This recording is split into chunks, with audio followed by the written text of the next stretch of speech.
मेरा नॉवेल आपको इनवाइट करता है सीक्रेट्स की दुनिया में। हाँ, ये एक क्राइम थ्रिलर तो है, पर ये उससे भी कुछ ज्यादा है। कहानी आज के चाइना में अनफोल्ड होती है, एक ऐसी जगह जहां पुरानी ट्रेडिशंस हैं और तेजी से चेंजेस भी हो रहे हैं। मैं ये एक्सप्लोर करना चाहता था कि कैसे पास्ट अपने अनसुलझे दर्दों के साथ आज भी प्रेजेंट को शेप करता है। ये बुक एक ग्रिपिंग मिस्ट्री और इसके कैरेक्टर्स के डीप पर्सनल जर्नीज के बीच के उस डेलिकेट तालमेल को कैप्चर करने की कोशिश करती है। ये एक ऐसी कहानी है जो मुझे उम्मीद है बहुत लोगों के साथ रेजोनेट करेगी। कहानी की शुरुआत किसी क्राइम से नहीं, बल्कि एक खामोश दुहक से होती है। फिर ये धीरे धीरे आपको एक कॉम्प्लेक्स जाल में खींच लेती है। ये सिर्फ क्लूज ढूंढने या कोई पजल सॉल्व करने के बारे में नहीं है, समझे? ये ह्यूमन हार्ट को समझने के बारे में है। ये रिडेम्पशन की तलाश के बारे में है। क्या होता है जब पुराने सीक्रेट्स बाहर आने लगते हैं? लोग कैसे कोप करते हैं जब उनकी लाइफ पूरी तरह से पलट जाती है? ये कुछ ऐसे सवाल हैं जो विस्परिंग शैडोज के कोर में हैं, जो इसे एक बहुत ही ह्यूमन स्टोरी बनाते हैं। ये फ्रेज विस्परिंग शैडोज खुद बुक में एक स्पेशल मीनिंग रखता है। ये कोई सचमुच के फैंटम्स नहीं हैं जिन्हें आप देख या छू सकें, बल्कि ये हिस्ट्री के लिंगरिंग ट्रॉमास को रिप्रेजेंट करते हैं। स्पेसिफिकली ये चाइना के कल्चरल रेवोल्यूशन की एकोज हैं। ये बहुत बड़ी उथल पुथल का पीरियड था। इसके इफेक्ट्स आज भी फैमिलीज और सोसाइटी में देखने को मिलते हैं। ये शैडोज कैरेक्टर्स की लाइव्स में डाउट्स, फियर्स और पुराने दर्द विस्पर करते हैं और उनके चॉइसेस को इन्फ्लुएंस करते हैं। इस ऐसे में मैं आपको गाइड करूंगा विस्परिंग शैडोज। हम मेन स्टोरी को देखेंगे, वो प्लॉट जो नैरेटिव को आगे लेकर जाता है। हम मिलेंगे की लोगों से, उन कैरेक्टर्स से जो स्टोरी में जान डाल देते हैं। हम थीम्स को और गहराई से जानेंगे, जैसे रिडेम्पशन और हिस्ट्री का विजन। और हम देखेंगे कि कैसे मॉडर्न चाइना की सेटिंग इस नॉवल को एक यूनिक फ्लेवर और डेप्थ देती है और इसे आज भी रीडर्स के लिए रेलेवेंट बनाती है। ये कहानी पॉल लेबोविट्ज के इर्द गिर्द घूमती है। वो एक अमेरिकन जर्नलिस्ट है जो कई सालों से हांगकांग में रहा है। वो शांत लामा आइलैंड पर रहता है, अपने दुख का भारी बोझ उठाए हुए। उसका छोटा बेटा जस्टिन कुछ साल पहले गुजर गया था। इस नुकसान ने पॉल को एकदम अकेला कर दिया है, एक तरह का इमोशनल बनवास। वो एक ऐसा आदमी है जो सुकून ढूंढ रहा है, लेकिन उसका अतीत और जल्द ही उसका वर्तमान उसे इतनी आसानी से चैन नहीं लेने देगा। उसका ये सफर एक गहरे पर्सनल हिसाब किताब का है। पॉल की शांत जिंदगी में हलचल मच जाती है जब वो एलिजाबेथ ओवन से मिलता है। वो एक अमेरिकन माँ है जो बहुत परेशान है।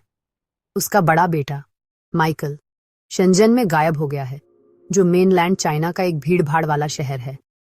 पॉल शायद एलिजाबेथ की आंखों में अपना ही दर्द देखकर मदद करने के लिए मान जाता है। वो अपने अकेलेपन से बाहर निकल आता है। माइकल की तलाश शुरू होती है और जल्द ही ये साफ हो जाता है कि ये सिर्फ एक सिंपल मिसिंग पर्सन केस नहीं है। खतरा और अंधेरा मंडराने लगता है। ये इन्वेस्टिगेशन पॉल को एक अनजान दुनिया में बहुत अंदर तक ले जाती है। उसका पुराना दोस्त जांग भी उसके साथ जुड़ जाता है। जांग शेंजन में एक पुलिस डिटेक्टिव है। साथ मिलकर वो एक भयानक सच का पता लगाते हैं। माइकल का मर्डर हो गया है। जैसे जैसे वो और गहराई में जाते हैं, वो खुद को करप्शन के एक खतरनाक नेटवर्क का सामना करते हुए पाते हैं। इस नेटवर्क के तार चाइना के अतीत के कुछ बहुत ही काले राजों से जुड़े हैं, खासकर कल्चरल रेवोल्यूशन से। ये मिस्ट्री हर कदम पर और भी कॉम्प्लेक्स होती जाती है। दूसरे कैरेक्टर्स भी इस बढ़ते हुए ड्रामा में इंपॉर्टेंट रोल निभाते हैं। डिटेक्टिव जांग सिर्फ एक पुलिसमैन नहीं है, वो एक ऐसा आदमी है जिसे कल्चरल रेवोल्यूशन के अपने ही डर सताते हैं। उसकी पर्सनल हिस्ट्री इस केस से गहराई से जुड़ी हुई है। फिर है क्रिस्टीन वू, हांगकांग में रहने वाली एक सिंगल मदर। वो पॉल को एक नए कनेक्शन की पॉसिबिलिटी देती है, उम्मीद की एक किरण। और हमेशा जस्टिन की याद है, पॉल का बेटा, जिसकी कमी पॉल के हर काम और सोच को शक्ल देती है। इस कहानी में जो सेंट्रल थीम्स हैं, उनमें से एक है रिडेम्पशन। पॉल सिर्फ किसी मिसिंग पर्सन या किलर को नहीं ढूंढ रहा है, वो कई मायनों में अपने खुद के हीलिंग का रास्ता ढूंढ रहा है। वो उस जबरदस्त दुहक से रिडेम्पशन चाहता है जिसने उसे पूरी तरह जकड़ लिया है। इसी तरह जांग भी अपने पास्ट से जूझ रहा है। वो भी हिस्ट्री के सायों के साथ पीस बनाने का कोई तरीका ढूंढ रहा है। नॉवल ये दिखाता है कि लोग इसके लिए कैसे स्ट्राइव करते हैं, तब भी जब हालात उनके खिलाफ हों। पर्सनल लॉस एक और इम्पॉर्टेंट थ्रेड है जो पूरी कहानी में बुना हुआ है। पॉल का अपने बेटे जस्टिन की मौत का दुहक एक कांस्टेंट प्रेजेंस है। ये वो लेंस है जिससे वो अक्सर दुनिया को देखता है। एलिजाबेथ ओवन का अपने बेटे माइकल के लिए दुहक एकदम रॉ और इमीडिएट है। इसी से कहानी मोशन में आती है। मैं इन डीप इमोशंस को ऑनेस्टली पोर्ट्रे करना चाहता था। लॉस लोगों को बदल देता है। ये उनकी लाइव्स और उनके चॉइसेस को बहुत गहरे तरीकों से शेप करता है, और ये कहानी इसी बात को एक्सप्लोर करती है।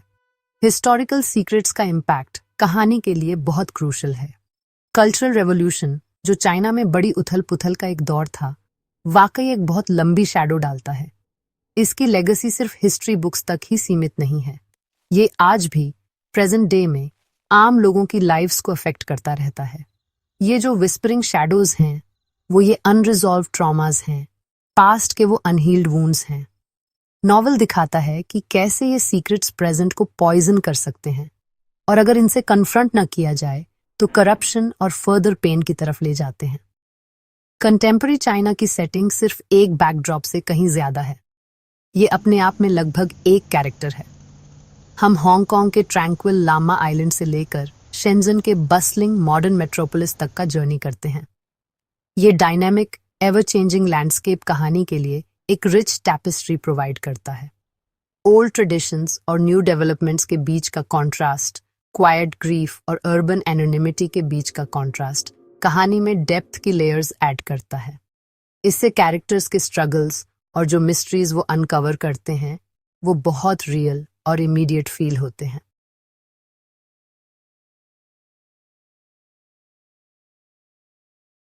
एक केयरफुल बैलेंस बनाने की कोशिश करता है। ये पॉल के दुख और हीलिंग के एकदम पर्सनल जर्नी को मॉडर्न चाइना की बड़ी पॉलिटिकल और सोशल रियलिटीज के साथ जोड़ता है। कहानी दिखाती है कि कैसे आम लोगों की जिंदगियां पावर और हिस्ट्री की कॉम्प्लेक्स मशीनरी में उलझ सकती हैं। मेरे ख्याल से पर्सनल और पॉलिटिकल के बीच का यही इंटरप्ले कहानी को उसका टेक्सचर देता है। इसका एम है एक कंपेलिंग थ्रिलर और साथ ही एक थॉटफुल ह्यूमन ड्रामा बनना। असल में ये नॉवल सच की कभी ना रुकने वाली सर्च के बारे में भी है। पॉल और जांग ये जानने के लिए बेचैन हैं कि माइकल के साथ क्या हुआ, लेकिन उससे भी बढ़कर वो एक डीपर अंडरस्टैंडिंग भी खोज रहे हैं। उन्हें पास्ट का सच जानना है, उन सिस्टम्स का सच जानना है जिनसे वो टकरा रहे हैं, और शायद खुद अपने बारे में सच। ये क्वेस्ट अक्सर डेंजरस होती है, इसमें करेज चाहिए होता है। फिर भी सच की यही परस्यूट जस्टिस की पॉसिबिलिटी देती है, और आखिर में कैरेक्टर्स के हीलिंग की भी। तो ये नॉवल आज के रीडर्स के साथ रेजोनेट क्यों कर सकती है? मेरा मानना है कि ऐसा इसलिए है क्योंकि ये यूनिवर्सल ह्यूमन एक्सपीरियंसेस को टच करती है। ग्रीफ, रिडेम्पशन की लॉन्गिंग, लव की सर्च जैसे थीम्स और डिफिकल्ट ट्रूथ्स का सामना करने का करेज, ये सब टाइमलेस हैं। इसके अलावा नॉवल कंटेम्पररी चाइना की एक ग्लिम्प्स दिखाता है, एक ऐसा कंट्री जो हमारी दुनिया में इतना सिग्निफिकेंट रोल प्ले करता है। ये एक्सप्लोर करता है कि कैसे उसकी हिस्ट्री उसके प्रेजेंट को शेप कर रही है, एक ऐसा डायनामिक जो हर जगह रेलेवेंट है। इन कंक्लूजन, सिर्फ एक क्राइम स्टोरी से कहीं ज्यादा होने का एम रखता है। ये ह्यूमन स्पिरिट की रेजिलियंस की कैपेसिटी का एक्सप्लोरेशन है। ये एक फ्रैक्चर्ड वर्ल्ड में कनेक्शंस बनाने की कहानी है। ये पास्ट के एंड्यूरिंग इम्पैक्ट के बारे में है। शैडोज शायद पेन और लॉस की बातें विस्पर करें, लेकिन कहानी ये भी सजेस्ट करती है कि होप, ट्रूथ और लोगों के बीच के बॉन्ड्स आगे का रास्ता दिखा सकते हैं, किसी तरह की लाइट की तरफ एक रास्ता।